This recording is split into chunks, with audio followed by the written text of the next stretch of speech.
Spright is an archetype mostly consisting of level, rank, and linked to Dark and Fire Thunder monsters that was first introduced into the game in Power of the Elements. Released in the OCG in April 2022 and later in the TCG in August 2022, this core set was not only impactful for the game with the release of the Spright monsters, but also introducing us to tier format with the release of the Tier Element archetype. One would think that being released alongside arguably the best deck that the game has ever seen, the Spright would be left behind without a second thought, but they actually found their place among the giants in the Tier 0 format. They worked well as a regular deck on their own, however, with the way they blend in so effortlessly with other archetypes, Spright found themselves a few different homes to really showcase their power. Even at the height of tier format, people were running little Spright packages in their tier decks, so it is safe to say that the archetype has a lot of versatility that I want to try and explore today. So without further ado, here are some of the many ways you can play Spright. Live Twin. Live Twins is a very powerful link climbing deck that gets its start using the Live Twin level 2 monsters Leela or Kisakyo to get the ball rolling for your basic combos. Spright complements this deck fantastically, because for most of them to get their special summoning effects from hand, you just need to control a level 2 monster, which all of your Live Twin starters are. So picture this for example, you summon a Live Twin monster and its effect gets impermed, so you can't special the other monster from your deck. Spright monsters will help you recover by special summoning themselves because you already have a level 2 on the field, which will then help you to start your Link 2 combos. Live Twin Spright differs from other Spright builds typically by having more starters than any of the other builds. Not only do you have your Spright monsters do their thing, but also it can be a backup for your Live Twins if their plays get interrupted. Not only that, but Spright monsters can stop further interruptions from your opponent if you can get your Spright Red or Spright Carrot on the field before you link climb your way into the win with your Evil Twins. The advantage of the decks I'd have to say would definitely be 1, you have a lot of starters. You have more starters than any other build in this video with this deck, so you're pretty much spoiled for choice when it comes to how you want to kick your plays off, and also they're pretty easy to learn. 2, if your first engine gets interrupted, then you have some excellent recovery. Like the example I gave earlier, this deck can be really good at surviving interruptions to set yourself up. And 3, I'd have to say the synergy. Synergy is definitely strong there between the archetypes. Like I said, they're all level 2, so you have no problem spamming the board if your first landing sticks well. The disadvantage of the deck, however, I'd have to say it doesn't really have a clear boss monster. Trouble Sunny isn't the most intimidating monster out there. There's definitely better monsters that you can link climb into, but it'd have to be generic stuff, and the deck does tend to lock you into the small links very early, so you should definitely be very careful about this. Tri-Brigade. Tri-Brigade is another beast of a link climbing archetype that uses beasts, beast warriors, and winged beast monsters to climb up the link ladder to your boss monster Shurig. The good thing about Tri-Brigade is that they aren't like typical link climbing decks where you need to spam the board with monsters in order to climb up to the boss. What they do through various effects is use monsters that are already in the graveyard as material to go into their links. That way you can still use your Spright monsters to get their engine on the field without the Tri-Brigade part of the deck clogging up the main monster zones. In terms of power level, I would say that Tri-Brigade definitely have stronger monsters than Live Twin. However, the consistency and areas of interruption are something one must consider when actually making this deck. The build I've been toying around with cuts out the main Tri-Brigade starter Fractal just because his level 4 status doesn't mesh well with Spright, but the other Tri-Brigade monsters like Kit and Kiras synergize very well. The reason this synergy works is because if you're able to link into Spright Sprint using your Spright engine, you can kickstart your Tri-Brigade plays. Sprint is able to dump Kit, Kit is able to dump Nerval, and Nerval searches out your Kiras.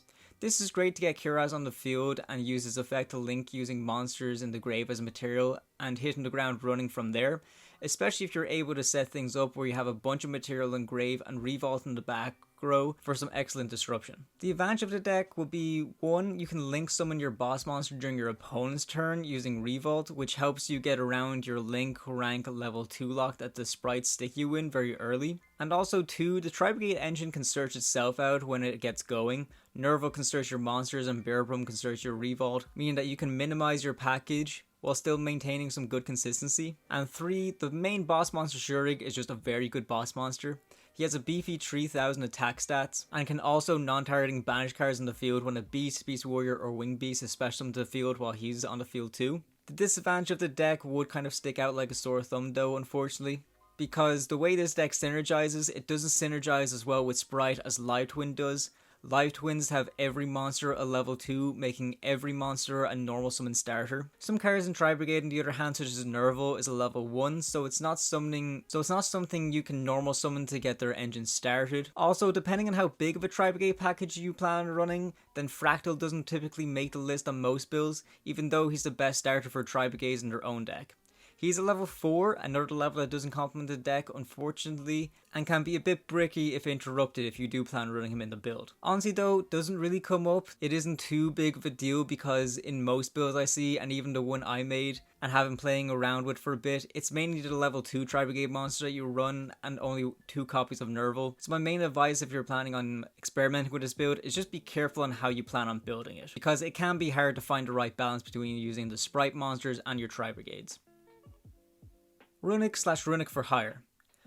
Well, of course, this is a different ways to play video, so following the tradition of this series, we have to talk about Runic. You can absolutely play Runic in this deck, and it will work great in terms of consistency and strength. It seems like every time I make one of these videos, I find that there is always someone out there who has somehow made Runic work with the archetype I'm talking about, which is understandable. Runic is a very strong engine that can set up some pretty crippling interruptions, and seems to be making itself a little bit of a fan favorite when it comes to floodgates. But also when you pair it with Spright, most of the time Runic monsters that you are summoning off of your Runic spells are level 2, including the essential Hugin who searches your Runic Fountain. This works so that you can use any Runic spell, special Hugin, search Fountain, and then any of your Spright monsters in hand can special summon themselves because you control a level 2 Hugin on the field. That way you get your Spright plays going, have Fountain on the field, and you didn't even commit to a normal summon yet. This lack of a normal summon means that you even have room for another engine in this build if you'd like, and one of the most popular and strongest to pair with it will have to be the For Hire monsters.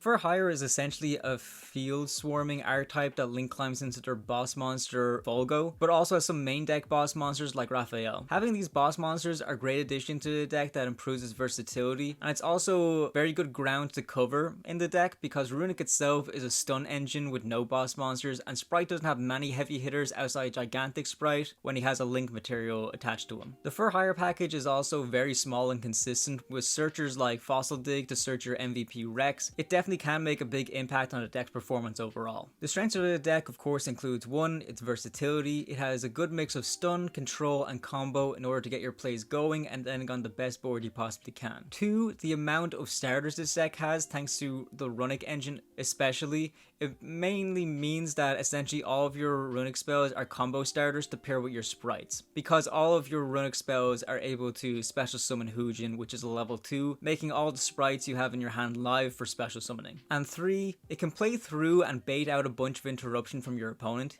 If you think you can make a stronger board by playing into the Spright side of things, then this deck can bait out the interruptions by playing some Runic cards first to ensure that your Spright plays can go through to give you a better end board. The weakness of this deck, however, besides it being a Runic variant so everyone at locals will hate you, would probably have to be how difficult it can be to learn every aspect of the deck. This deck would arguably have a higher barrier of entry than the other ones on this list, because you do have to get to know 3 different archetypes and what they do, how to get the best possible plays from each while synergizing with the other engines. The other decks we talked about so far usually only had Spright pairing with one other archetype, so there isn't too much learning involved, but with this deck you need to practice a lot and get comfortable with the playing style. But other than that though, I genuinely think that this is one of the strongest builds I've seen so far.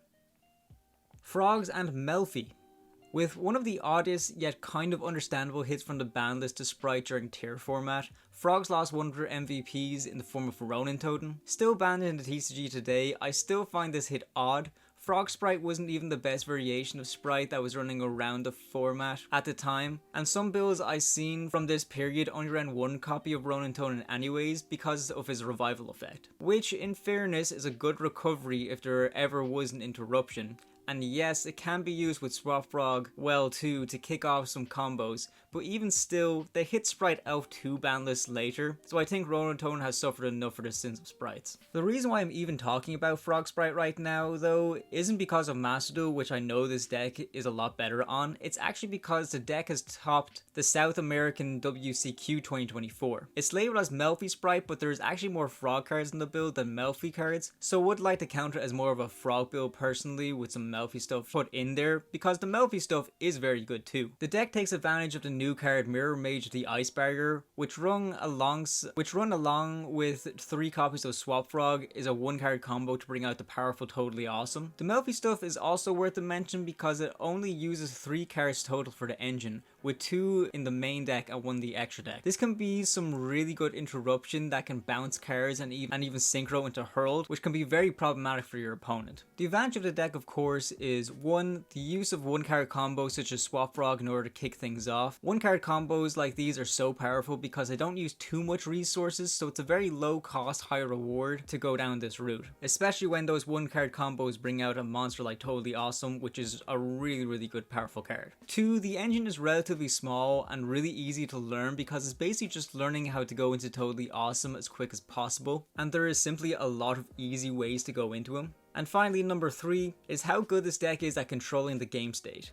Sprites are really good at setting up big boards full of interruptions, and with the ease at which you can get another negate in Totally Awesome and possibly even run the Melfi package too, then you can easily get hurled out. The deck is just so good at setting up interruption and really messing up your opponent. The disadvantage of the deck, I have to say, are very few and far between. This version of the deck doesn't suffer from the same problems that the other ones do. There are enough starters to get your combos going. The learning and practice you have to do to learn the combos aren't that complicated, and although there aren't many big beaters in this deck, generic stuff like Zeus and Typhon can make up for it. I definitely think that there's a lot of fun to be had with any of these decks. Sprites are finally cheap to buy now, so even building a few variants to test and play with isn't going to cost you a small fortune anymore. So I highly recommend giving these decks a try because the possibilities are almost endless. And those are just a few of the many ways you can play Spright.